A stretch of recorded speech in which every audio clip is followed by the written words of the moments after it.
ஜெபம் பண்ணுவோம். கிருபை நிறைந்த நல்ல ஆண்டவரே, மறுபடியும் இந்த சமூகத்திலே நாங்கள் எங்களை கூட்டி சேர்த்த தயவுக்காக நாங்கள் உமக்கு நன்றி செலுத்துகிறோம். இந்த நாளிலும் ஆண்டவரே, நாங்கள் கர்த்தாவே கற்றுக்கொள்ளப் போகிற காரியங்களிலே உடைய தயவும் உடைய கிருபை எங்களோடு கூட இருக்க வேண்டும் என்று சொல்லி நாங்கள் ஜெபிக்கிறோம். பரிசுத்த ஆண்டவரே, எங்களுக்கு உதவி செய்யும்.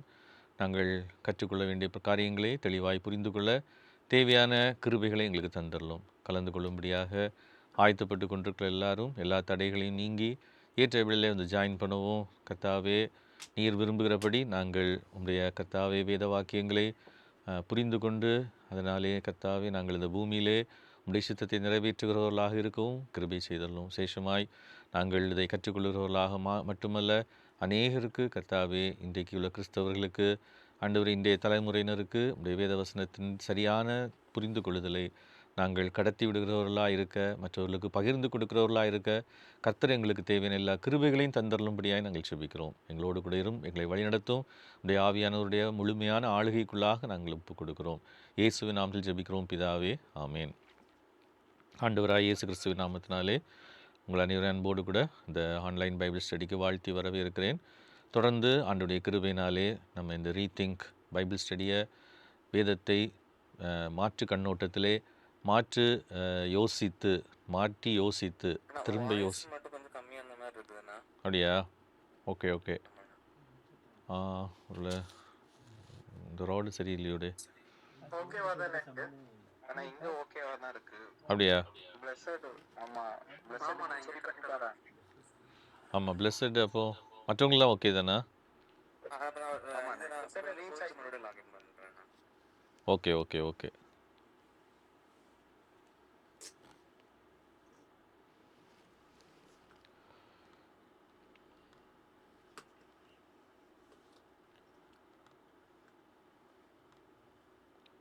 இப்போ ஓகே பிளஸட்?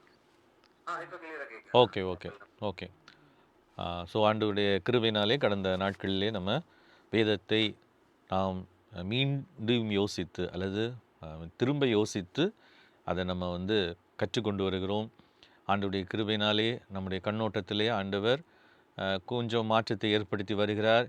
ஒருவேளை ஏற்கனவே அதை வந்து பழைய ஒரு கண்ணோட்டத்தில் அதை கற்றுக்கொண்டதை நாம் வந்து திரும்ப மாற்றி கற்றுக்கொள்கிறது என்பது கொஞ்சம் கடினமாக தான் இருக்கும்.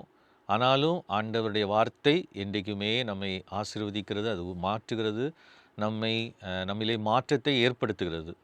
ஆகவே தேவனுடைய வார்த்தையை படிக்கிறது நமக்கு கிடைத்திருக்கிற ஒரு பெரிய ஸ்லாக்கியம். அதுவும் ஆண்டவருடைய கிருபையினாலே அநேக வேத பண்டிதர்கள் தங்களுடைய வாழ்க்கையை இந்த வேதத்தை சரியாக புரிந்து கொள்ளும்படியாக அவர்கள் முயற்சி எடுத்து அதற்காக தங்களுடைய வாழ்க்கையை ஊற்றி அதனுடைய விளைவாக நாம் இவைகளை கற்றுக்கொண்டு வருகிறது நமக்கு ஆசீர்வாதம். இதன் மூலமாய் ஆண்டவர் இதை நமக்கு தரசித்தம் கொண்டார். இதன் மூலமாய் நாம் கற்றுக்கொள்கிற காரியங்கள் மூலமாக நிச்சயமாக ஆண்டவர் அநேகரை ஆசீர்வதிப்பார். நம்முடைய கிறிஸ்தவத்திலே அவர் விரும்புகிற மாற்றத்தை ஏற்படுத்துவார் என்று சொல்லி நம்ம நம்புவோம். ஆண்டவர் தாமே அதற்கு நம்மையும் இந்த பைபிள் ஸ்டடியில் கலந்து கொள்கிற அத்தனை பேரையும் ஆண்டவர் அந்த அவருடைய நோக்கத்திலே பயன்படுத்த வேண்டும் என்பதுதான் எங்களுடைய ஜெபமும் எங்களுடைய வாஞ்சியும். கடந்த ஒரு சில வாரங்களாக நம்ம பழைய கண்ணோட்டத்திற்கும் நம்ம முன்னாடி வேதத்தை கற்றுக்கொண்டதற்கும் அல்லது வேத சத்தியங்களை கற்றுக்கொண்டதற்கும் இப்பொழுது நம்ம இந்த திரும்ப யோசித்து அல்லது ரீதிங்க் பண்ணி நம்ம கற்றுக்கொள்கிறதுக்கும் உள்ள வித்தியாசங்கள் என்ன என்கிறதை நம்ம சிந்தித்து கொண்டிருக்கிறோம். நம்ம ஒரு சகோதரர் அதை திரும்ப கற்றுக்கொள்ள வேண்டும் என்று அதை திரும்ப கற்றுக் கொடுக்கணும்னு கேட்டதுனால நம்ம இதை கற்றுக்கொண்டிருக்கிறோம். முடிந்தால் இன்றைக்கு இந்த வாரமோ அடுத்த வாரமோ அதை நிறைவு செய்யணும்னு சொல்லி நான் முயற்சி பண்ணுறேன். ஒருவேளை உங்களுக்கு இதில் சந்தேகங்கள் இருக்குமானால் நீங்கள் வந்து அதை உங்களுடைய குறிப்பில் நோட் பண்ணி வச்சுட்டு நீங்கள் என்கிட்ட கேட்டால் நம்ம ஒருத்தருக்கு டிஸ்கஸ் பண்ணுறதுக்கும் இதில் இன்னும் தெளிவாகிறதுக்கும் நமக்கு உதவியாக இருக்கும்.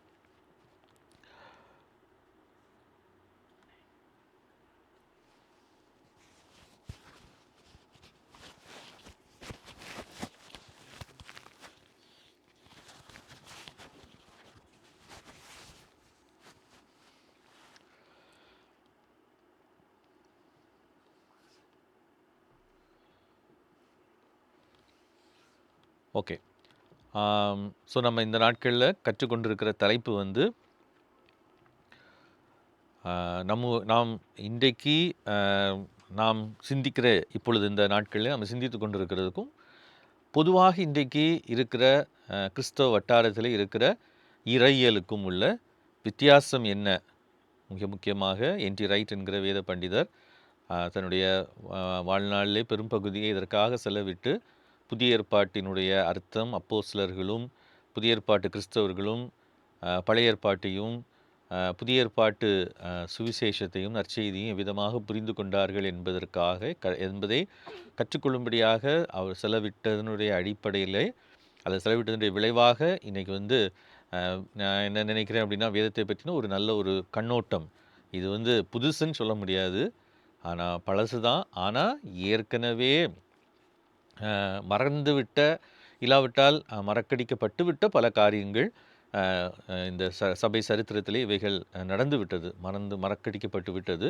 அவைகளை திரும்ப நம்ம கொண்டு வருகிறதற்கு அது பிரயோஜனமாய் இருக்கிறது என்று சொல்லி நான் நினைக்கிறேன். ஸோ நம்ம 2-3 காரியங்களை பார்த்தோம். முதலாவது இன்னைக்கு இருக்கிற நற்செய்தி எப்படி இருக்குது என்பதையும், ஆனால் வேதத்தினுடைய அல்லது புதிய ஏற்பாட்டினுடைய கொள்கை அடிப்படை என்னவாக இருந்தது நற்செய்தியை குறித்து என்பதையும் நம்ம சிந்தித்தோம்.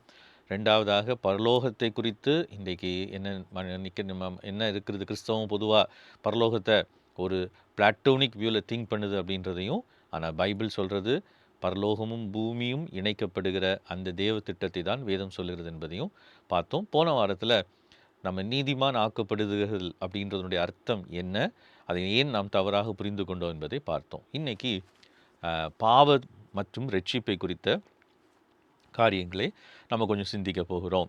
ரொம்ப முக்கியமான விஷயங்கள் இவைகள். ஏன் இது முக்கியமான விஷயங்கள் அப்படின்னு சொன்னால், நம்முடைய கண்ணோட்டம் வேதத்துக்கு நேராக நம்ம திரும்ப வேண்டும். ஸோ அதுதான் நம்முடைய விருப்பம்.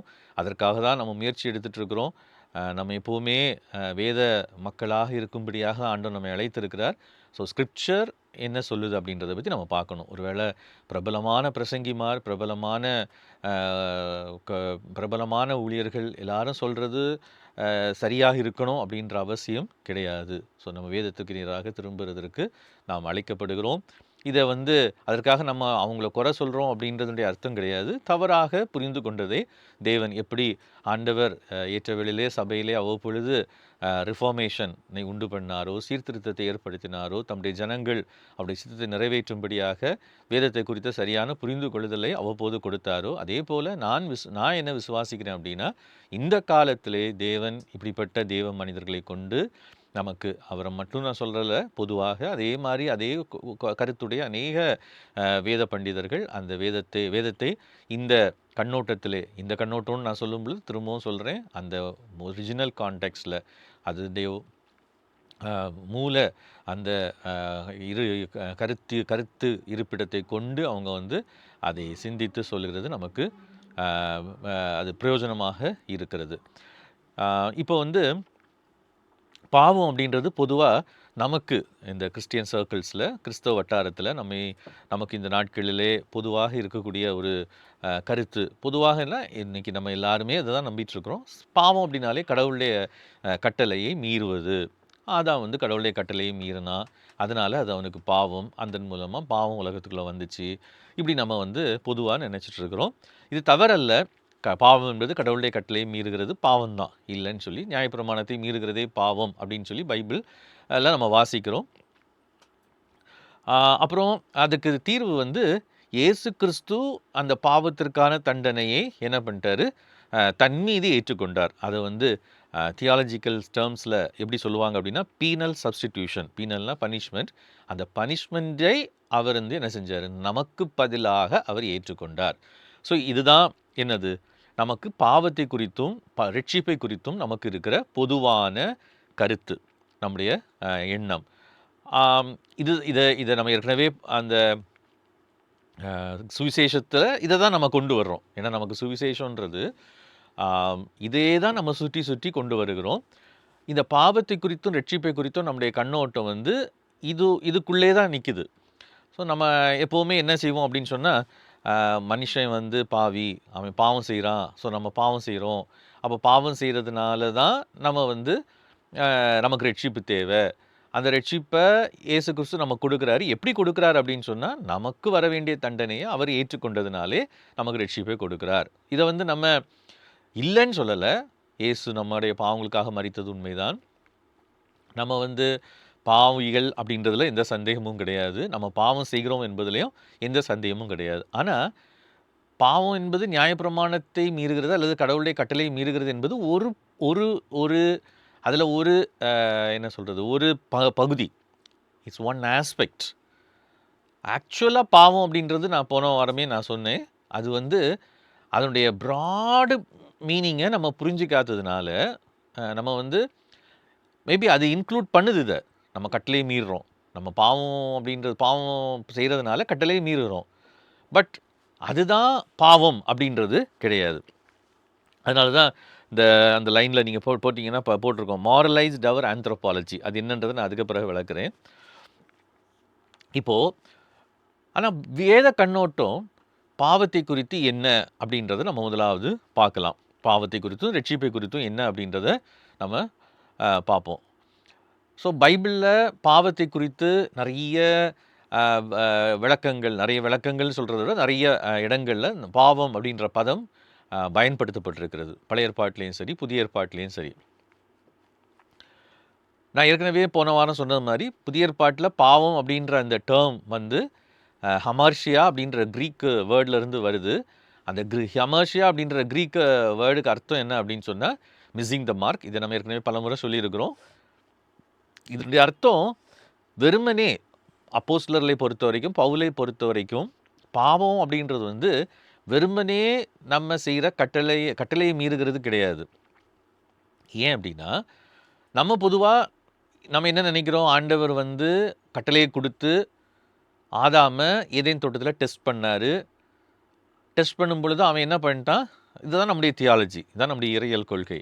அவன் வந்து கட்டளையை மீறினதுனால அவன் பாவியானான். இப்போ நம்ம எல்லாருமே என்ன பண்ணிட்டு இருக்கிறோம், பாவியாக இருக்கிறதுனால ஆண்டவருடைய கட்டளை என்ன பண்ணிகிட்டே இருக்கிறோம், மீறிட்டே இருக்கிறோம்.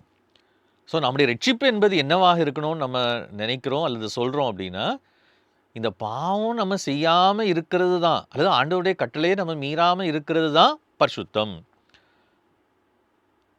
ஆண்டவருடைய கட்டளையின்படி நம்ம பர்ஃபெக்டாக நடக்கிறது தான், அதுக்காக தான் ஆண்டவர் நம்மளை அது அது அது அது அது அது அது மட்டும்தான் ஆண்டவருடைய பிளான். அஃப்கோர்ஸ் ஆண்டவருடைய கட்டளையின்படி நம்ம நடக்கணும், ஆண்டவருடைய கட்டளையை நம்ம மீறக்கூடாது, இது உண்மைதான். ஆனால் இதுதான் ஒரு ஒரு ஒரு மனிதனை குறித்த கடவுளுடைய திட்டம் அப்படின்றத பொறுத்து போலவும், அந்த திட்டம் அந்த பாவத்தை கட்டளையை மீறுறது தான் பாவம், கடவுளுடைய கட்டளையை மீறுறது தான் பாவம், அதுதான் மனிதனை குறித்த திட்டம். கடவுளுடைய கட்டளை மீறாமல் அவன் மாறணும், அப்பரிசுத்தமான மாறணும். பொதுவாக நம்முடைய செய்திகள் அப்படி தான் இருக்கும். ஆனால் நம்ம நல்லா வேதத்தை அதனுடைய கான்டெக்ஸ்சுவலாக நம்ம படித்து பார்த்தோம் அப்படின்னு சொன்னால் அப்படி கிடையாது. பாவம் என்பது நம்ம பொதுவாக ரொம்ப அதை என்ன செய்வோம் அப்படின்னா, இண்டிவிஜுவலைஸ் பண்ணி அதை ஒவ்வொரு பாவமாக நம்ம அதை விளக்கம் கொடுத்து நம்ம அதுக்கு வந்து ஒவ்வொரு விளக்கம் சொல்கிறது நம்ம நம்ம வழக்கம். அது தவறில்லை. ஆனால் பைபிளில் பொறுத்த வரைக்கும் நம்ம ஏற்கனவே பார்த்துட்ருக்குறோம், வேதம் என்பது ஒரு பெரிய ஒரு தொடர்ந்து செல்லுகிற ஒரு கதை, உயிரோட்டம் உள்ள ஒரு கதை, நரேஷன், ஒரு பெரிய நரேஷன். இதனுடைய பேக்ரவுண்டில், இதனுடைய அடிப்படையில் நம்ம பார்த்தோம் அப்படின்னா, பாவம் அப்படின்றது வந்து ஜஸ்ட்டு கமாண்ட்மெண்ட்ஸை மீறுறது மட்டும் கிடையாது. அது என்ன அப்படின்னு சொன்னால், சரியாக சொல்லணும் அப்படின்னா, அதில் தான், அதனால தான் இங்கே போட்டிருக்கு இந்த ஸ்லைடில், ஐடோலேட்ரி ப்ளஸ் புரோக்கன் வொகேஷன். பழைய ஏற்பாடு ஃபுல்லாக நம்ம படித்து பார்த்தோம் அப்படின்னு சொன்னால், ஆண்டவர் வந்து இஸ்ரவேல் ஜனங்களை திரும்ப திரும்ப அவர் எச்சரிக்கும் போதும், அவர் சொல்லும் பொழுதும் நிறைய அவர் சொல்லுவார், நீ வேசித்தனம் பண்ணுறா, விபச்சாரம் பண்ணுறா, பொய் சொல்கிறா, இதெல்லாம் சொல்லுவார். ஆனால் இதுக்கெல்லாம் அடிப்படையாக ஒரு காரியத்தை ஆண்டவர் அவங்களுக்கு சொல்லியிருப்பார். அது என்ன அப்படின்னு சொன்னால், அது ஐடோலேட்ரி. ஏன் ஆண்டவர் வந்து இந்த ஐடோலேட்ரி அப்படின்னு சொல்லும்போது சிலை வழிபாடு, இல்லாவிட்டால் அதை நம்ம தமிழில் சொல்லணும் அப்படின்னு சொன்னால் விக்கிரக ஆராதனை அப்படின்னு சொல்லி நம்ம பிப்ளிக்கல் டேர்ம்ஸில் தமிழ் பைபிள் இதில் சொல்லுவோம். ஏன் வந்து ஆண்டவர் நல்லா கவனிச்சு பார்த்தீங்கன்னா உங்களுக்கு தெரியும். நல்லா நான் சொல்கிறத கவனிச்சுக்கோங்க. பழைய ஏற்பாட்டில் எங்கேயுமே ஆண்டவர் வந்து இண்டிவிஜுவல் சின்ஸை சொல்லுவார். ஆனால் முதன்மையாக பழைய ஏற்பாட்டில் தீர்க்கதரிசிகள் இஸ்ரவேல் ஜனங்களை கடிந்து கொண்டதும் எச்சரித்ததும் எதற்காக அப்படின்னு பார்த்தீங்க அப்படின்னு சொன்னால் ஐடோலேட்ரிக்காக. ஸோ ஏன் ஆண்டவர் வந்து இந்த அளவிற்கு நம்ம ஓரளவு பைபிளை வாசிச்சவங்களுக்கு அது தெரியும், தீர்க்கதரிசன புஸ்தகங்களை வாசிச்சவங்களுக்கு அது தெரியும். அதை தான் விபச்சாரம்னே ஆண்டவர் வந்து எரேமியா தீர்க்கதரிசி மூலமாலாம் சொல்வார். ஓசியா எரேமியா தீர்க்கதரிசி மூலமாக இஸ்ரவேல் ஜனங்கள் தன்னை விட்டு உண்மையான தேவனாகிய மெய்தேவனாகி தன்னை விட்டு மற்ற தெய்வங்களை பின்பற்ற சென்றது தான் விபச்சாரம் அப்படின்னு சொல்லி ஆண்டவர் மிக கடினமாக சொல்கிறத கண்டிக்கிறத நம்ம பார்க்க முடியும். ஸோ ஏன் ஆண்டவர் வந்து அந்த ஐடலேட்ரி இந்த அளவிற்கு அவர் வந்து கண்டிக்கிறாரு அப்படின்னு பார்த்தா, ஏன்னா இதில் என்ன அடங்கி இருக்குது அப்படின்னு சொன்னால், இங்கே தான் வந்து என்ன ஆகுது அப்படின்னு சொன்னால், மனிதன் தேவனுடைய அந்த திட்டத்தை, அவருடைய நோக்கத்தை, அவனுடைய படைப்பின் நோக்கத்தை அவன் என்ன செய்கிறான்? தவறுகிறான். எப்போ தவறுகிறான் அப்படின்னு சொன்னால், அதுதான் அது ரெண்டையும் சேர்த்து கொடுத்துருக்கு. Idolatry plus broken occasion. என்ன அது அப்படின்னா, இமேஜ் பியரிங் ஃபெயிலியர். அதாவது கடவுள் மனிதனை இந்த உலகத்தில் வைத்ததனுடைய நோக்கம், மனிதனை உருவாக்கி இந்த உலகத்தில் வைத்ததனுடைய நோக்கம், ஏதேன் தோட்டத்தை அவர் உருவாக்கி ஆதாமி ஏவாளையும் அங்கே வைத்ததனுடைய நோக்கம் ரொம்ப தெளிவாக பைபிள் சொல்லுது. அந்த பிப்ளிக்கல் அக்கௌண்ட் படி நம்ம பார்த்தோம் அப்படின்னா, அது எதுக்காக அப்படின்னு சொன்னால், அவர் சொல்லும் பொழுதே சொல்கிறார், it was for a occasion. ஒரு பணிக்காக அவனை வைத்திருக்கிறார். அந்த பணி என்ன அப்படின்னு கேட்டால், இமேஜ் பியரிங். கடவுளுடைய சாயலை என்ன செய்கிறது? அதை அணிந்து கொள்வது, இல்லாவிட்டால் அதை பிரதிபலிப்பது. இதுதான் மனிதனுடைய பணி. அது என்ன கடவுளுடைய சாயலை பிரதிபலிப்பது? கடவுள் அவருடைய சாயலாகவே மனிதனை படைத்தார் அப்படின்னு சொல்லி நம்ம ஆதியாகமத்தில் வாசிக்கிறோம். இதெல்லாம் நமக்கு தெரிஞ்ச விஷயங்கள் தான். ஆனால் அந்த அவருடைய சாயலை பிரதிபலிப்பது அப்படின்னா, ஏன் ஆண்டவர் ஐடலேட்ரியை வெறுக்கிறாருன்றதுக்கான ஆன்சர் அதில் தான் இருக்குது, பதில் அதில் தான் இருக்குது. ஏன் வெறுக்கிறாரு? தேவனுடைய சாயல் மனிதன் தான். நல்லா கவனிச்சுக்கோங்க, தேவனுடைய சாயல் தேவனால் படைக்கப்பட்ட மனிதன் தான்.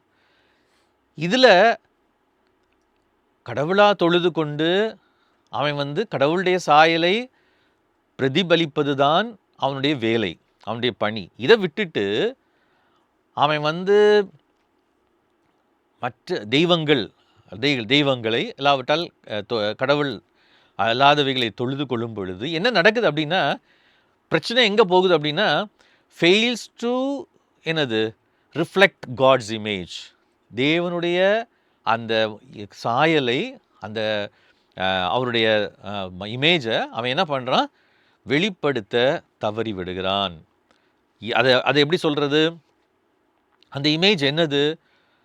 அந்த இமேஜில் 2 பார்ட் இருக்குது, ஒரு 2 பகுதிகள் இருக்குது. ஒன்று என்ன அப்படின்னு சொன்னால், ஒன்று கடவுளை தொழுது கொள்ளுகிற அந்த ப்ரீஸ்ட்லி, அல்லாவிட்டால் ஆசாரியர்கள் செய்கிற வேலை, வர்ஷிப்.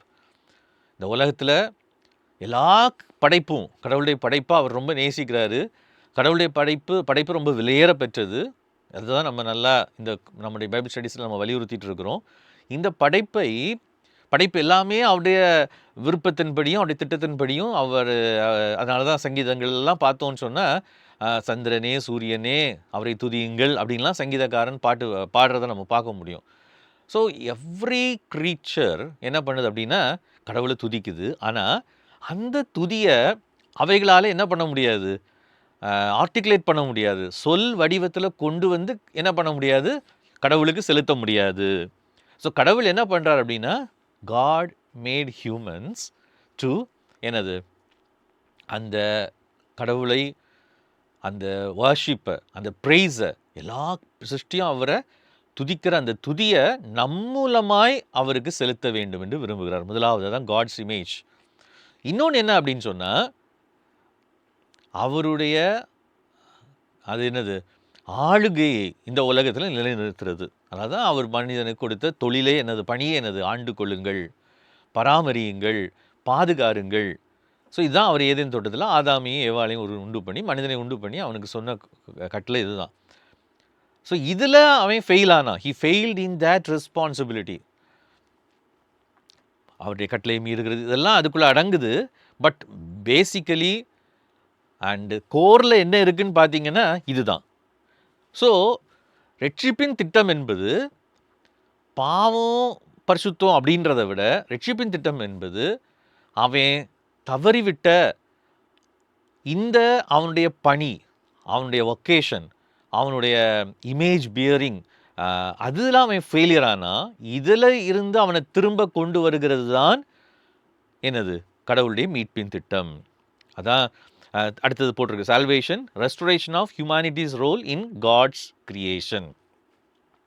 உள்ள இதை நம்ம வசனங்கள் அடிப்படையில் பார்க்கணும், விளக்கணும் அப்படின்னு சொன்னால் நிறைய நம்ம இதை பற்றி ரொம்ப படிக்க வேண்டியிருக்கும். ஆனால் நம்ம ஏற்கனவே இந்த பைபிள் ஸ்டடியில் கலந்து கொண்டவங்களுக்கு தெரியும். முக்கியமாக நான் போன வாரமே சொன்னது மாதிரி இந்த நீதிமானாக்கப்படுதல், இதுக்கெல்லாம் நம்ம வந்து அடிப்படையாக நம்ம எடுத்து படிக்கிற புஸ்தகம் என்ன அப்படின்னு சொன்னால் ரோமர். இப்போ ரோமரில் படித்து பார்த்தோம் அப்படின்னு சொன்னால், நம்ம பொதுவாக ரோமரை எப்படி நினைப்போம் அப்படின்னு சொன்னால், பாவத்திற்கு தண்டனை மனுஷனுக்கு வர வேண்டி இருந்துச்சு, இயேசு கிறிஸ்து அதுக்கு பதிலாக தேவன் கொடுத்தாரு, அதனால் நமக்கு அந்த தண்டனை இல்லை, இதுதான் ரட்சிப்புன்னு நம்ம படித்து பழகி இருக்கிறோம். ஆனால் பவுல் ரோமரை எழுதும் போது, முடிஞ்சால் நீங்கள் ரோமருக்கு திருப்பி வைத்துக்கொள்ளுங்கள், நம்ம ஒரு சில வசனங்களை அங்கங்கே நான் சொன்ன விஷயத்தை அது வேதத்தின்படி அல்லது ரோமருக்கு பவுல் ஆதி அப்போஸ்தலர்கள் இவங்கெல்லாம் நம்பினபடி தான் இருக்குதா அப்படின்றத நம்ம பார்ப்போம். இப்போ ரோமரில் அதனால தான் பவுல் என்ன பண்ணுறார் அப்படின்னு சொன்னால், நம்ம நிறைய நேரம் இதை வந்து மொத்தமாக படிக்காமல் வசனங்களை ஆங்காங்கே எடுத்து படிக்கிறதுனால நம்ம கொஞ்சம் தவறாக பல காரியங்களை புரிந்து கொண்டிருக்கிறோம். பவுல் வந்து 1ஆம் அதிகாரத்தில் சுவிசேஷம் எதுக்காக கொடுக்கப்பட்டிருக்கிறது அப்படின்றத சொல்லுவார். நற்செய்தி எதுக்காக கொடுக்கப்பட்டிருக்குதுன்னு சொல்லிட்டு அவர் என்ன சொல்லுவார் அப்படின்னு சொன்னால், 1ஆம் அதிகாரம் 18ஆம் வசனத்திலிருந்து பார்த்தீங்கன்னா, முதலாவது அவர் நம்ம இங்கே பார்த்தது மாதிரி எதை தான் கொண்டு வரவார் அப்படின்னு சொன்னால், அந்த விக்கிரக ஆராதனை. ஸோ கடவுளை தொழுது கொள்ளாமல் என்ன பண்ணுறது, சிருஷ்டியை தொழுது கொள்ளுகிறது தான் அவர் அங்கே கொண்டு வர்றாரு. ஸோ சிருஷ்டியை தொழுது கொள்றதுனுடைய விளைவாக, அதனால தான் 25ஆம் வசனத்தை வாசித்து பார்த்தோம் அப்படின்னு சொன்னால், 1ஆம் அதிகாரம் 25ஆம் வசனம், ரோமர் 1:25 படித்து பார்த்தோம் அப்படின்னு சொன்னால், அங்கே என்ன சொல்லியிருக்கோம் அப்படின்னா, தேவனுடைய சத்தியத்தை அவர்கள் பொய்யாக மாற்றி சிருஷ்டிகரை தொழுது சேவியாமல் சிருஷ்டியை தொழுது சேவித்தார்கள். அப்புறம் இது நிமித்தம் தேவன் அவர்களை இழிவான இச்சிரோகங்களுக்கு ஒப்பு கொடுத்தார் அப்படின்றதும், அதுக்கு பிறகு வர்ற விஷயங்கள் எல்லாமே என்ன அப்படின்னு சொன்னால் இதை தொடர்ந்து வருகிறது தான்.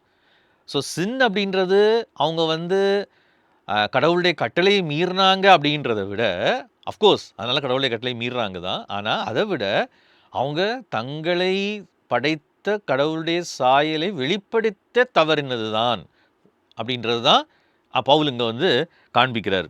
அதனால் அதை தொடர்ந்து நிறைய காரியங்கள் வருது.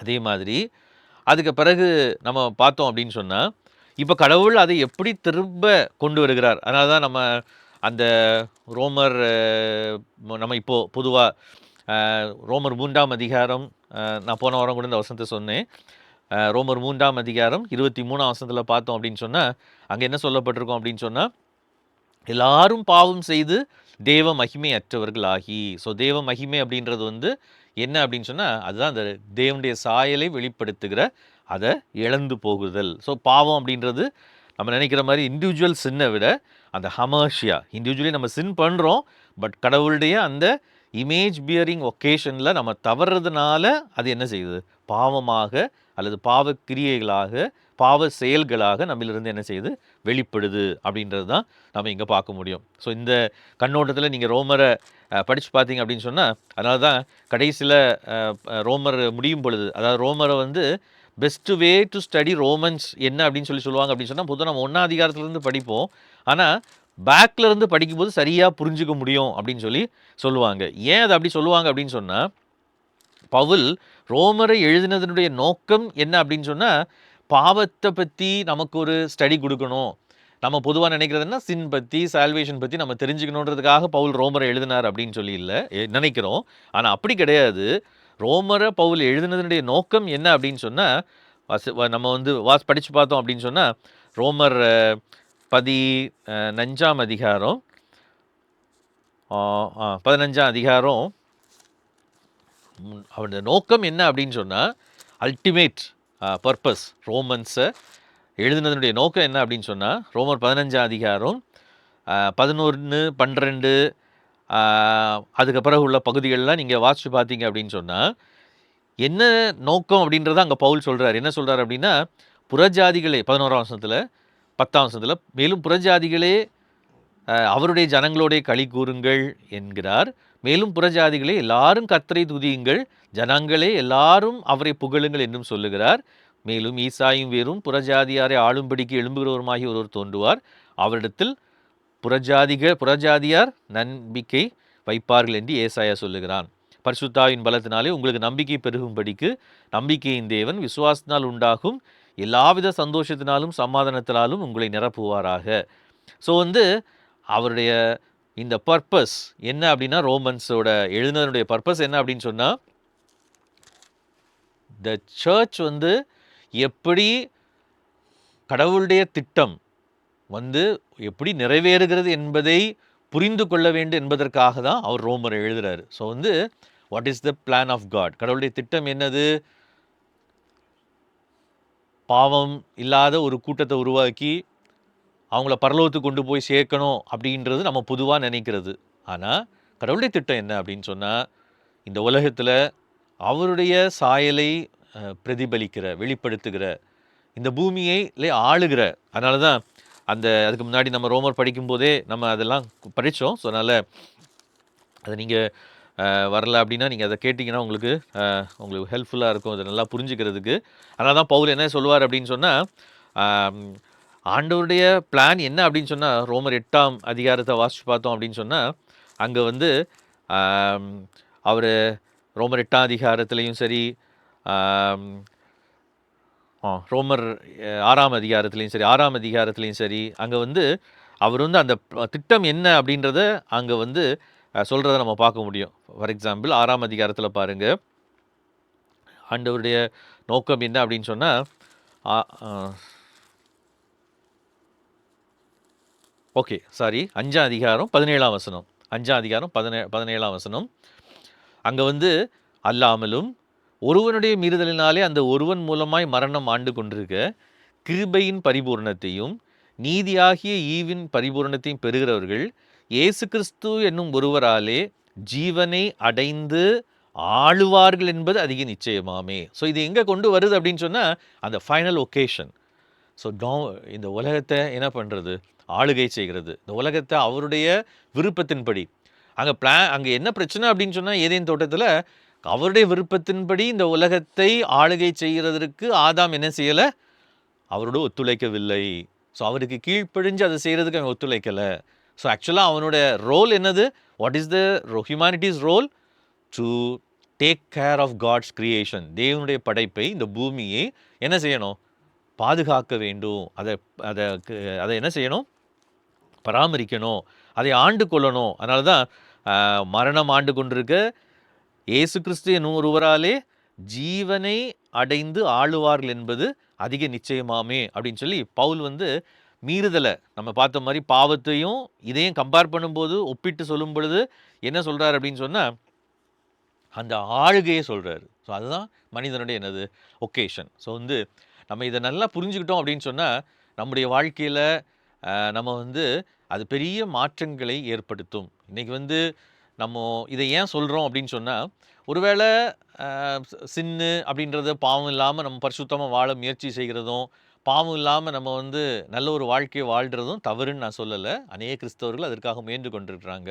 ஆனால் அதுதான் கிறிஸ்தவம் அப்படின்றது நம்ம நினைக்கும் பொழுது நம்ம என்ன பண்ணுறோம் அப்படின்னு சொன்னால், ஆண்டவருடைய ஒரிஜினல் அந்த திட்டத்தை நம்ம நிறைவேற்ற நம்ம தவறி விடுகிறோம். ஸோ வந்து ஆண்டவர் வந்து நம்மை அந்த உலகத்தை ஆளுகை செய்யும்படியாக ஏற்படுத்தினார். அப்படின்னா என்ன அர்த்தம் அப்படின்னு சொன்னால், தேவன் நம்மை வந்து அந்த அவருடைய பல்வேறு நிலைகளிலே, அதனால தான் நம்ம என்ன சொல்கிறோம் அப்படின்னு சொன்னால், ஒவ்வொருத்தருக்கும் he has given a calling. So ஒருவேளை ஒவ்வொருத்தரையும் கர்த்தர் ஒவ்வொரு நிலையிலே அவர் வந்து என்ன பண்றார் அப்படின்னா, நம்மை அவர் வந்து பணி செய்யும்படியாக அழைத்திருக்கிறார். நம்ம ஒரு கிறிஸ்டியனா நம்முடைய ரெஸ்பான்சிபிலிட்டி என்னவா இருக்கணும் அப்படின்னு சொன்னா, வேரெவர் வி ஆர் நம்ம எங்க இருந்தாலும் சரி, நம்ம என்ன செய்யணும் அப்படின்னு சொன்னா, அந்த இடத்துல ஆண்டவருடைய ஆளுகையை கொண்டு வருகிறதற்கும், ஆண்டவருடைய இமேஜ் பியரர்ஸா இருக்கிறதுக்கும் நம்ம வந்து முயற்சி பண்ணுகிறவர்களாக, அல்லது அதை நோக்கி நம்முடைய பணியை செய்கிறவர்களாக நம்ம இருக்கணும். ஸோ இதை தொடர்ந்து தான் என்ன வருது அப்படின்னு சொன்னால், அடுத்த வருது என்ன அப்படின்னா, ரோல் ஆஃப் த சர்ச். ஒருவேளை இந்த சின் அண்ட் சால்வேஷன் அப்படின்றது எதுன்னு சரியாக புரிஞ்சுக்கிட்டோம் அப்படின்னு சொன்னால், பொதுவாக இன்னைக்கு சபையினுடைய நோக்கம், சபையினுடைய பங்கு என்ன அப்படின்னு நம்ம நினைக்கிறோம் அப்படின்னு சொன்னால், சபையில் சர்ச்ன்றது வர்ஷிப் நடக்கணும், நம்ம பர்சனலாக ஸ்பிரிச்சுவலாக வளரணும், இவாஞ்சலிசம் நடக்கணும். ஸோ இது நமக்கு நல்லாவே தெரியும், இதை பற்றி பெரிய விளக்கம் தேவையில்லை. ஆனால் இங்கே தான் முக்கியமான ஒரு விஷயத்தை மேபி நம்ம படிக்க வேண்டி இருக்கிறது, நம்ம அறிந்து கொள்ள வேண்டி இருக்கிறது, புரிந்து கொள்ள வேண்டி இருக்கிறது. இப்போது ஒருவேளை கடவுளுடைய திட்டம் வெறுமனே மனுஷனை பரிசுத்தமாக்குறது மட்டும், இன்றைக்கி நிறைய சர்ச்சஸில் மக்கள் விரும்பி போகிற சபைகளில் என்ன சொல்லுவாங்க அப்படின்னு சொன்னால், நீ பரிசுத்தம் ஆகிறதுக்காக தான் ஆண்டவர் ஒன்று இந்த சபையில் கொண்டு வந்திருக்கிறாரு. சபைக்குள்ளே பரிசுத்தவான், சபைக்கு வெளியே பாவி சபைக்குள்ளே பாவி கிடையாது, சபைக்கு வெளியில் பரிசுத்தவான் கிடையாது. ஸோ நம்ம அல்டிமேட் கோலே என்னது தான், பரிசுத்தம் ஆகிறது தான் அப்படின்னு நினைக்கிறோம். அந்த பரிசுத்தம் ஆகுறதுன்றது இது பாவம் இல்லாத ஒரு நிலை அப்படின்னு நம்ம நினைக்கிறோம். பட் இங்கே பார்த்தோம் அப்படின்னு சொன்னால், தேவனுடைய திட்டம் அப்படின்றது இந்த ஒகேஷன் நம்முடைய பணிக்கு நேராக நம்ம திரும்புறது அப்படின்னு சொல்லி வரும் பொழுது, சபை என்ன செய்யணும் அப்படின்னா, அதனுடைய ரோல் என்னது, இந்த மீட்பின் அந்த கடவுளுடைய திட்டத்தில் அதனுடைய வேலை என்னவா இருக்குது, அதான் இங்கே போட்டிருக்குது, justice, cultural transformation, social renewal. இதை வந்து நம்ம வந்து முக்கியமாக புரிஞ்சுக்கணும்.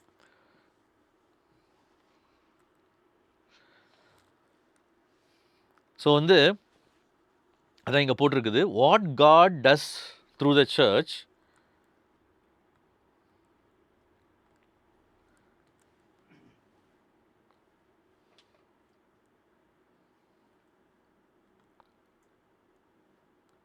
ஒரே நிமிஷம்.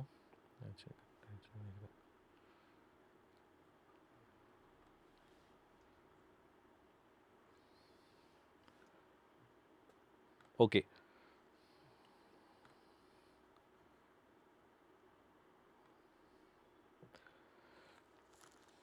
ஸோ ஆண்டவருடைய திட்டம் என்ன அப்படின்னு சொன்னால், தேவன் சபையை கொண்டு என்ன அவர் இந்த உலகத்தில் என்ன செய்யணும்னு விரும்புகிறாரோ அதை எதை கொண்டு தான் செய்கிறார் அப்படின்னா, சபையை கொண்டு தான் செய்கிறார், திருச்சபையை கொண்டு தான் செய்கிறார்.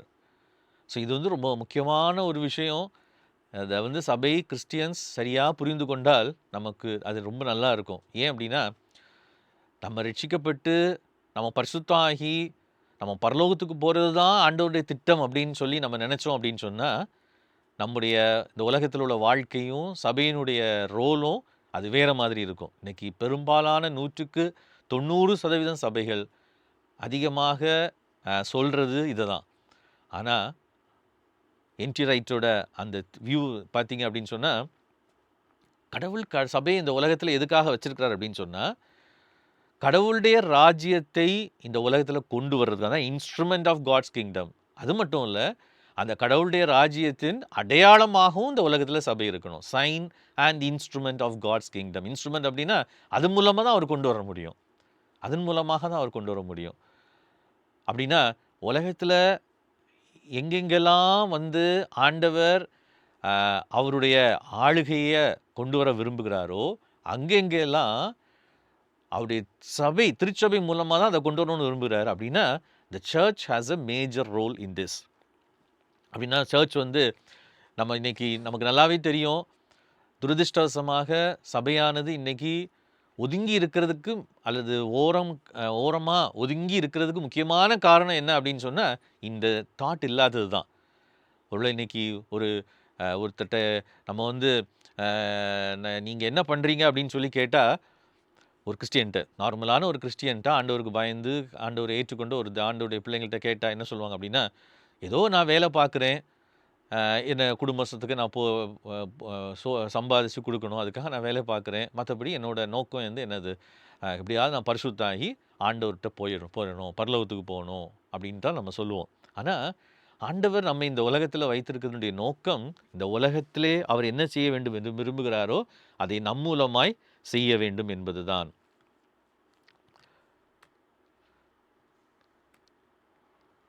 ஓகே,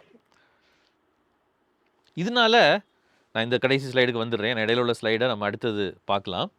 இதனால என்ன நடக்குது அப்படின்னு சொன்னால், பொதுவாக நம்முடைய எண்ணம் எப்படின்னா, ஸோ நம்ம வர்ஷிப் பண்ணணும் ஆண்டவரை. சபையினுடைய ரோல் என்னது, அல்லது கிறிஸ்டியன்ஸோட ரோல் இல்லையா, நம்ம எல்லாருடைய மொத்தமான ரோல் என்னது, ஆண்டவர் ஆராதிக்கணும். அப்புறம் என்ன பண்ணணும், சுவிசேஷத்தை சொல்லணும். நம்ம ஃபோக்கஸ் ஃபுல்லாக எதில் இருக்கணும், சோஷியல் இஷ்யூஸ் எல்லாம் நம்ம பார்க்கணுன்னு அவசியம் கிடையாது. நம்ம என்ன தான் செய்யணும், focus on saving souls. So நம்ம வேலை செய்யணும், கொஞ்சம் ஆத்துமாக்களை நம்ம கொண்டு வரணும், அவ்வளவுதான் அப்படின்னு சொல்லி நம்ம சொல்கிறோம்.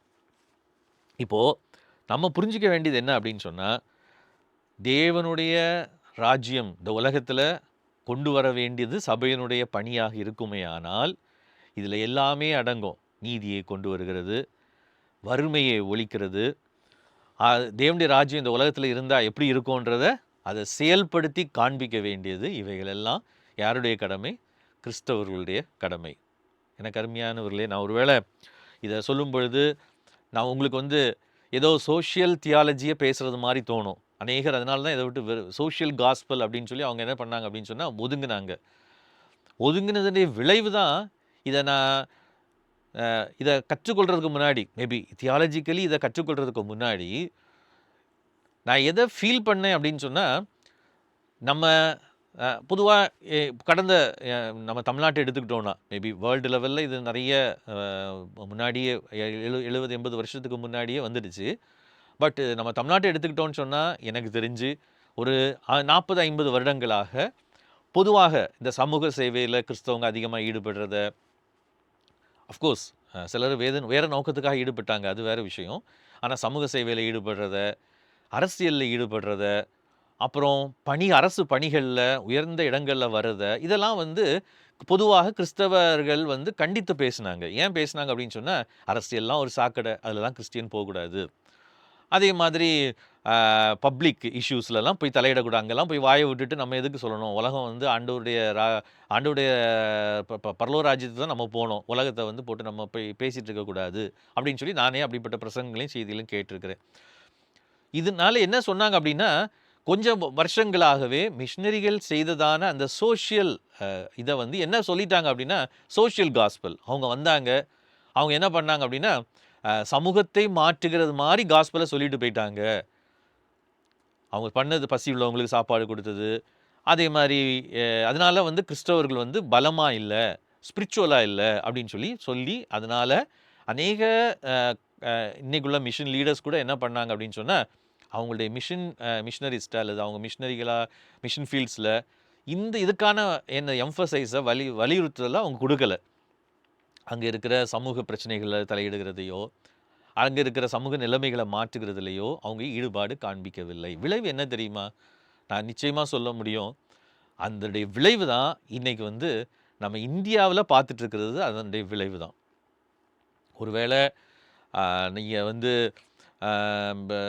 இதை வந்து உன்னிப்பாக நீங்கள் கவனித்து பார்த்தீங்கன்னா உங்களுக்கு தெரியும், இன்றைக்கி வந்து என்சிஆர்டி டெக்ஸ்ட் புக்கிலேருந்து ஆரம்பிச்சு என்னென்ன ஹிடன், இது நம்ம ரீசெண்டாக நம்ம பேசிகிட்டு இருக்கிற இந்த FCRA பற்றி பேசிகிட்டு இருக்கிறோம். அதையும் நம்ம நிறைய விஷயங்கள் டிஸ்கஸ் பண்ணிகிட்டு இருக்கிறாங்க. FCRAவில் வந்து எப்படி இந்த எலெக்ஷனுக்காண்டி அதை வந்து என்ன பண்ணி வச்சுருக்காங்க, போஸ்ட்போன் பண்ணி வச்சுருக்காங்க. இன்னும் அதுக்கான முடிவு வரல. ஆனால் வந்துச்சு அப்படின்னு சொன்னால், அஃப்கோர்ஸ் மிஷினரிகளாலேயும் அதுக்கு பிறகு அநேகராலேயும் உருவாக்கப்பட்ட அநேக இன்ஸ்டிடியூஷன்ஸ் வந்து இன்ஸ்டிடியூஷன்ஸ் அண்ட் ஆர்கனைசேஷன்ஸ் அரசு உடைமை ஆக்கப்படுகிற ஒரு அபாயமான ஒரு நிலைமை இருக்குது அப்படின்னு சொல்லி நம்ம சொல்கிறோம். ஓகே, ஒரு பக்கம் நம்ம இதில் நிறைய தவறுகள் இருக்குது, அதெல்லாம் நம்ம ஒத்துக்கிட்டாலும் நான் என்ன சொல்ல விரும்புகிறேன் அப்படின்னு சொன்னால், நம்ம கிறிஸ்தவர்களாகிய நம்ம சபை வந்து, திருச்சபை வந்து தன்னை வந்து கடவுள் இந்த உலகத்தில் ஆஸ் அன் சைன் அண்ட் இன்ஸ்ட்ருமெண்ட்டாக, அடையாளமாகவும், எதுக்கு அவருடைய ராஜ்யத்தினுடைய கிறிஸ்துவனுடைய ஆட்சி இருந்தால் எப்படி இருக்கும், கிரைஸ்ட் இந்த இடத்த ரூல் பண்ணால் எப்படி இருக்கும் அப்படின்றது தான் நம்ம பார்க்கணும். ஒருவேளை நம்ம ஒருவேளை இதை வந்து உடனடியாக பெரிய அளவில் நம்ம ஆரம்பிக்க முடியாது. நீ நம்மளை இந்த மாதிரி நம்மளை அக்செப்ட் பண்ணுறவங்களே மிக குறைவு. ஸோ வந்து நம்ம ஆஸ் இந்த பைபிள் ஸ்டடியில் கவனிச்சுட்டு இருக்கிற உங்களுக்கு நான் சொல்கிறேன். So as you are listening, உங்களுடைய ஒர்க்கில் நான் என்ன சொல்கிறேன் அப்படின்னு சொன்னால், முதலாவது லெட் இட் ரிஃப்ளெக்ட். நம்ம படிக்கிற இந்த விஷயங்கள் let it reflect in your work. அப்படின்னா என்ன அர்த்தம்? பணத்துக்காக அல்லது பணத்தை சம்பாதிக்கிறதுக்காக எதையும் செய்யலாம் அப்படின்றத விட, கடவுள் எனக்கு தந்திருக்கிற ஒகேஷனை நான் பண்ணுறேன். ஒரு சாஃப்ட்வேர் இன்ஜினியராக இருக்கட்டும், அது கோடிங் எழுதுறதா இருக்கட்டும், God wants to bring order to his creation. நல்லா கவனிச்சு பார்த்தீங்கன்னா, ஆண்டவர் வந்து அதற்கெல்லாம் நீங்கள் பழைய ஏற்பாட்டை தான் படித்து பார்க்கணும். நம்முடைய பிரச்சனை என்ன அப்படின்னா, பழைய ஏற்பாட்டை படிச்சுட்டு நம்ம என்ன பண்ணுவோம் அப்படின்னா, இது பழைய ஏற்பாடு வந்து பழைய ஏற்பாடு, அதுக்கும் இதுக்கும் சம்மந்தம் இல்லை, பழைய ஏற்பாடு உலகத்துக்குரியது, புதிய ஏற்பாடு வந்து பரலோகத்துக்குரியதுன்னு நம்ம சொல்லி பழகிட்டோம். ஆனால் பழைய ஏற்பாட்டில் பார்த்தீங்கன்னா, ஆண்டவர் வந்து எவ்வளவு ஆர்டர்லி அந்த இஸ்ரவேலுங்கிற தேசத்தை அவர் உருவாக்கி அவர் கொண்டு வந்த விதத்தை பார்த்தீங்கன்னா, he brings them to order. அவங்க ஆச்சரிப்பு கூடாரத்தை அமைச்சதுலேருந்து அந்த கேம்பில் மற்றவங்க பார்த்ததுலேயே ஆச்சரியப்படுற விஷயம் என்ன அப்படின்னு சொன்னால், நான் ரீசெண்டாக பிழையாமுடைய அந்த இதை வந்து பிழையாம் சொன்ன அந்த தீர்க்க தரிசனத்தை நான் வாசிச்சுட்டு இருக்கும்போது அது ரொம்ப ஆச்சரியமாக இருந்துச்சு. இஸ்ரவேல் ஜனங்களை பார்த்து அவன் என்ன சொல்கிறான்னு நீங்கள் கவனிச்சு பார்த்தீங்க அப்படின்னு சொன்னால், மேபி அந்த ஒரு வசனத்தை மட்டும் நம்ம பார்க்கலாம். எப்படி தேவன் இந்த உலகத்தில் நம்மளை வந்து வித்தியாசமானவர்களாக வைக்க விரும்புகிறார். ஸோ அதை நம்ம முதல்ல எங்கே காமிக்க முடியும் அப்படின்னா, நம்மளுடைய ஒர்க்கில் தான் காமிக்க முடியும். ஸோ இப்படி வாழலாமா, இப்படி வாழ முடியுமா, இப்படி செய்ய முடியுமா அப்படின்றத நம்ம காமிக்கலாம். மேபி நம்ம செய்கிற காரியங்கள், நம்முடைய ஃபார் எக்ஸாம்பிள் நம்ம வந்து நம்முடைய சமுதாயத்துக்கு வந்து மிஷினரிகள் வர்ற வரைக்கும் அல்லது கிறிஸ்தவம் வர்ற வரைக்கும் எல்லாரும் சேர்ந்து வாழ முடியும், ஜாதி இல்லாமல் வாழ முடியும், ஜாதி வேறுபாடு பார்க்காம வாழ முடியும், ஏற்றத்தாழ்வுகள் இல்லாத ஒரு சமுதாயத்தை உருவாக்க முடியும் அப்படின்றத அவங்களால நம்பவே முடியலை. பிரிட்டிஷரை என்ன சொன்னாங்க அப்படின்னு சொன்னால், அதெல்லாம் முடியாது, அது வந்து இந்தியாவில் பெரிய கலகத்தை உண்டு பண்ணிடும், இங்கே ஆயிரக்கணக்கான ஆண்டுகளாக இருக்கிற பழக்கம் வழக்கம், இதை நீங்கள் மாற்ற முயற்சி பண்ணீங்க அப்படின்னு சொன்னால் அது ஒரு பெரிய என்னத்தை உண்டு பண்ணிடும், பெரிய கலகத்தை உண்டு பண்ணிடும், குழப்பத்தை உண்டு பண்ணிடும்னு சொல்லி. But what the did is, நீங்கள் பார்த்தீங்க அப்படின்னு சொன்னால், அஃப்கோர்ஸ் இது பர்ஃபெக்டாக இல்லை, நல்லா புரிஞ்சுக்கோங்க, அதையும் நான் ஒத்துக்கிறேன். நான் நிறைய பேர் கேட்கலாம், இன்றைக்கும் காஸ்ட் பார்க்குற சர்ச்சஸ் இருக்க தானே இருக்குது, ஆனால் பர்ஃபெக்டாக இல்லை. ஆனால் அவங்க செஞ்சது என்னன்னு சொன்னால், முதலாவது அவங்க என்ன பண்ணாங்கன்னா, அன்னைக்கு இருந்த சூழ்நிலையில் தே ஷோட் ஓகே எல்லாரும் இணைந்து கடவுளை தொழுது கொள்ள முடியும் அப்படின்றத அவங்க காமிச்சாங்க. ஒரு எக்ஸாம்பிளுக்கு நான் சொல்கிறேன். ஸோ அதுக்காக தான் கடவுள் நம்மளை உலகத்தில் வச்சுருக்காரு. இப்படியும் செய்ய முடியும், இப்படியும் வாழ முடியும் அப்படின்றத காமிக்கிறது தான் சபையினுடைய முதலாவது ரோல். நம்ம நிறைய நேரம் அதை சுருக்கி என்ன பண்ணிட்டோம் அப்படின்னு சொன்னால், ஸோ இப்படியும் ஹெல்ப் பண்ண முடியும், இப்படியும் நம்ம என்ன பண்ண முடியும், பசங்களுக்கு சொல்லிக் கொடுக்க முடியும், இப்படியும் நம்ம என்ன பண்ண முடியும், உதவி செய்ய முடியும், இப்படியும் ஒரு மாற்றத்தை ஏற்படுத்த முடியும் அப்படின்றத நம்ம என்ன பண்ணணும், நம்ம வந்து நம்ம காமிக்கணும். ஸோ நம்முடைய ஒர்க்கில் ஸோ இப்படி பண்ணால் நல்லாயிருக்கும். So that should make the difference. இதை நம்ம முதலாவது நல்லா புரியும். ஏன்னா நம்மளை பொறுத்த வரைக்கும் வேலை என்பது நம்முடைய ஒகேஷன் அப்படின்றது வந்து நம்மளை அவருடைய வைஸ் ஆர்டரை, அவருடைய என்ன சொல்கிறது, அவருடைய ஆளுகையை, அவருடைய ஞானத்தை, அவருடைய ஒழுங்கை இந்த உலகத்தில் கொண்டு வர்றது தான் முதலாவது நம்முடைய வேலை. ஸோ வந்து அதனால் நான் வந்து என்ன சொல்கிறேன் அப்படின்னு சொன்னால், நம்ம அதை நம்முடைய ஒர்க்கில் ஸ்டார்ட் பண்ணுவோம், நம்முடைய ஊழியத்தில் நம்ம ஸ்டார்ட் பண்ணுவோம், நம்ம மற்றவங்களுக்கு சொசைட்டியில் உண்டு பண்ணுற டிரான்ஸ்ஃபர்மேஷனில் அதை நம்ம ஸ்டார்ட் பண்ணுவோம். வேறெவர் வி ஆர், நம்மளால் என்ன செய்ய முடியுமோ அதை செஞ்சு நம்ம ஆரம்பிப்போம். டெஃபினட்டாக நாட்கள் போக போக ஆண்டவர் மாற்றத்தை கொண்டு வருவார். ஸோ இதோட இன்னும் 2 பாயிண்ட் நமக்கு இருக்குது. நெக்ஸ்ட் வீக் நான் முடிச்சிடலாம்னு நினைக்கிறேன். ஒன்று, ஓகே சாரி, பிலேயாம் பற்றி நான் வசனத்தை எடுத்து காமிக்க போயிட்டு அப்படியே மறந்துட்டேன், சாரி. எண்ணாகமம், அதாவது அவன் சொல்லும்போது சொல்லுவான் இஸ்ரேல் ஜனங்களை குறித்து. நான் இதுக்காக சொன்னேன், கடவுள் எப்படி ஆர்டர் கொண்டு வர விரும்புகிறாருன்னு சொல்லி. சாரி, நான் அந்த ஃப்ளோவில் மறந்துட்டேன். அவன் சொல்கிறத கவனிச்சு பாருங்களா, அவனுக்கு ஒவ்வொன்றா சொல்லுவான். கடைசியில் அவன் என்ன சொல்லுவான் அப்படின்னு சொன்னால், எண்ணாகமம் 23ஆம் அதிகாரத்தில் வாட்ச் பார்த்தோம் அப்படின்னு சொன்னால்,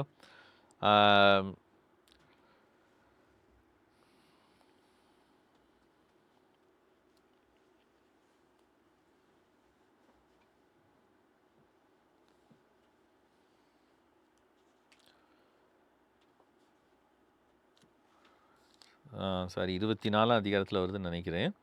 24ஆம் அதிகாரத்தில்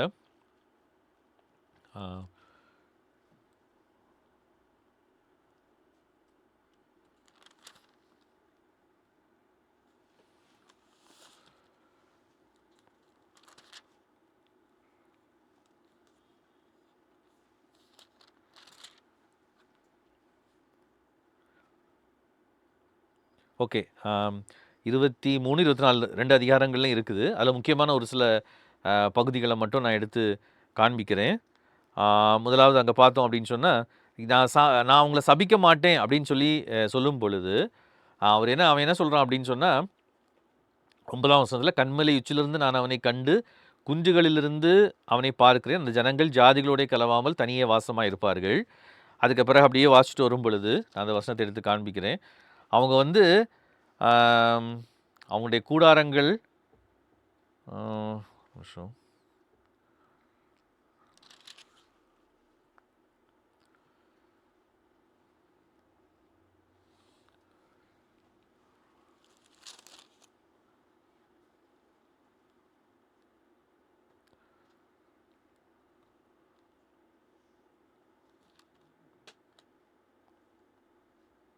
ஆ 24ஆம் அதிகாரம் 24ஆம் அதிகாரம் 5ஆம் வசனம் சொல்கிறான், தேவன் அருளும் வார்த்தைகளை கேட்டு சர்வவல்லவரின் தரிசனத்தை கண்டு தாழ விழும்போது கண் திறக்கப்பட்டவன் விளம்புகிறதாவது, யாக்கோபே உன் கூடாரங்களும் இஸ்ரவேலே உன் வாசஸ்தலங்களும் எவ்வளவு அழகானவைகள். அவைகள் பரவி போகிற ஆறுகளைப் போலவும் நதியோரத்தில் உள்ள தோட்டங்களைப் போலவும் கர்த்தர் நாட்டின இது எங்கே பார்த்தீங்க அப்படின்னு சொன்னால், இது வந்து அவங்க நேஷனை பில்ட் பண்ணதுக்கப்புறம் அவங்க வீடெல்லாம் கட்டி குடியிருந்த பிறகு இல்லை. இது எங்கே அப்படின்னு பார்த்தீங்க அப்படின்னு சொன்னால், அவங்க போகிற ஜேர்னியில் அவங்க கேம்ப் போட்டு தங்கியிருந்த இடத்துல சொல்லியிருக்குது, கேதுரு விருட்சங்களைப் போலவும் இருக்கிறது. அவங்களுடைய அந்த அது எதுக்கு அது காரணம் என்ன சொல்கிறாங்கன்னா, கூடாரங்களும் உன் வாசஸ்தலங்களும் எவ்வளோ அழகானவைகள், அவைகள் பரவி போகிற ஆறுகளைப் போலவும் நதியோரத்தில் தோட்டங்களைப் போலவும் கர்த்தர் நாட்டின சந்தன மரங்களைப் போலவும் தண்ணீர் அருகே உள்ள கேதுரு விருட்சங்களைப் போலவும் இருக்கிறது அப்படின்லாம் சொல்கிறதுக்கு காரணம் என்ன அப்படின்னு சொன்னால், அவங்க வந்து அந்த ஆசரிப்பு கூடாரத்தை சுற்றி கூடாரம் போட்டு ஒவ்வொரு கோத்திரமாக நம்ம அதை யாத்திராமத்தில் வாசிப்போம், அவங்க எப்படி டென்ட் போடுவாங்க அப்படின்றது வெரி டிசிப்ளின்டாக போட்டிருப்பாங்க. நடுவில் ஆசரிப்பு கூடாரம் சுற்றி அந்த என்னது ஒவ்வொரு கோத்திரமாக கேம்ப் டென்ட் போட்டிருப்பாங்க. அந்த டென்ட் அவங்க வச்சு அழகுபடுத்தி வச்சிருக்கிற விதங்கள், அவங்க இருக்கிற இடத்த சுற்றிலும் அவங்க வந்து, ஏன்னா ஆண்டவர் அவங்களுக்கு என்ன கட்டளை கொடுத்துருந்தார் அப்படின்னு சொன்னால், நான் உங்கள் நடுவில் வாசம் பண்ணுவேன், நான் உங்கள் நடுவில் உலாவுவேன், நான் உங்கள்கிட்ட என்ன பண்ணுவேன், வருவேன், அதனால எந்த அசுத்தமும் உங்களுக்குள்ள என்ன பண்ணக்கூடாது, காணப்படக்கூடாது. ஸோ கடவுளுடைய திட்டம் என்னென்னா, he wants to see the earth வந்து to be filled with beauty and orderliness. So அதனால் நம்ம ஒர்க்கில் வந்து அதை காண்பிக்கிறவர்களாக இருக்கணும். ஸோ வந்து நம்ம செய்கிற work it should be orderly, it should be beauty. அது கடவுளுடைய ராஜ்யத்தை ரிஃப்ளெக்ட் பண்ணுறதா இருக்கணும். தேவனுடைய அழகான இந்த படைப்பை ரிஃப்ளெக்ட் பண்ணுறதா இருக்கணும். ஸோ வந்து இதை வந்து சங்கீதங்களையும் நீங்கள் பார்க்க முடியும். சங்கீதங்கள்லாம் பார்த்தா இதை தான் நம்ம திரும்ப திரும்ப பார்க்க முடியும். ஸோ நான் இதோடு இன்றைக்கி முடிக்கிறேன். நீங்கள் உங்களுக்கு ஏதாவது கொஸ்டின்ஸு கேட்கணும், இதை பற்றி இன்னும் ஏதாவது சொல்லணும், சில கமெண்ட்ஸ் ஏதாவது சொல்லணும் அப்படின்னு சொன்னால் நீங்கள் இப்போ சொல்லலாம். மீதி 2-3 பாயிண்ட் மட்டும் இருக்குது, அதை நம்ம நெக்ஸ்ட் வீக்கில் முடிச்சிடலாம் அப்படின்னு சொல்லி நான் நினைக்கிறேன்.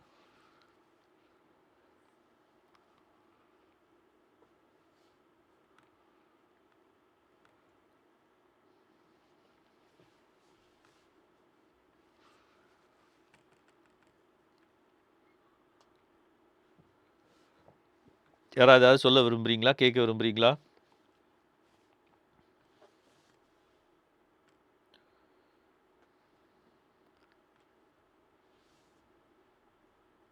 ஓகே, இல்லைன்னா நம்ம ஜோம்னி முடிச்சிடலாம். நெக்ஸ்ட் வீக் நம்ம கண்டினியூ பண்ணலாம். கிருபை நிறைந்த நல்ல ஆண்டவரே, நன்றியோடு துதிக்கிறோம். மறுபடியுமாய் நாங்களுடைய வேதத்தை குறித்தும் வேதத்தில் இருக்கிற ஆண்டவரே, நீர் எங்களுக்கு தந்திருக்கிற உங்களுடைய நோக்கத்தை குறித்தும் நாங்கள் சிந்திக்க எங்களுக்கு உதவி செய்தீர். ஆண்டவரே, அநேக நேரங்களிலே நாங்கள் எங்களை குறித்து உங்களுடைய திட்டத்தை ரொம்ப குறுக்கி நாங்கள் எங்களுடைய பாவ வாழ்க்கை இதை குறித்தே நாங்கள் யோசிச்சுட்டு இருக்கிறோம். ஆனால் தேவன் எங்களுக்காக வைத்திருக்கிற அந்த பணியை நாங்கள் செய்யும் பொழுது எங்களை உடைய சாயலாக நீர் உருவாக்குகிறீர் என்பதை நாங்கள் நிறைய நேரம் மறந்து போயிடுறோம். கர்த்தர் எங்களுக்கு அவைகளை ஞாபகப்படுத்தினீர். எங்களை குறித்த உடைய திட்டத்தை நீர் நிறைவேற்றும். அங்கே இருக்கிற இடங்களில் இந்த பைபிள் ஸ்டடியில் கலந்து கொள்கிற ஒவ்வொருத்தரும் அவங்க இருக்கிற இடங்களில் ஆண்டவரே உம்முடைய சாயலை வெளிப்படுத்துகிறவர்களாய் நீர் அந்த பூமியை ஆண்டவரே பராமரித்து ஆண்டவரே அதை நாங்கள் ஆடலியாக அதை ஒழுங்குபடுத்தணும்னு சொல்லி விரும்புகிறீர், அழகுபடுத்தணும்னு சொல்லி விரும்புகிறீர் என்பதை நாங்கள் புரிந்து கொண்டு அதை நாங்கள் அன்றாடும் எங்களுடைய லைஃப்பில் ரிஃப்ளெக்ட் பண்ண கர்த்தர் எங்களுக்கு கிருபைகளை தாரும். கலந்து கொண்ட ஒவ்வொருவரையும் ஆசீர்வதியும். இன்னும் நாங்கள் இவைகளை தெளிவாய் புரிந்து கொண்டு அநேகருக்கு சொல்ல எங்களுக்கு கிருபைகளை தாரும். அந்த ஒவ்வொருவரையும் ஆசீர்வதியும். அப்படியே கிருபை கூட இருக்கட்டும். இயேசு நாமத்தில் ஜெபிக்கிறோம் நல்ல பிதாவே, ஆமேன். தேங்க்யூ. Thanks for joining.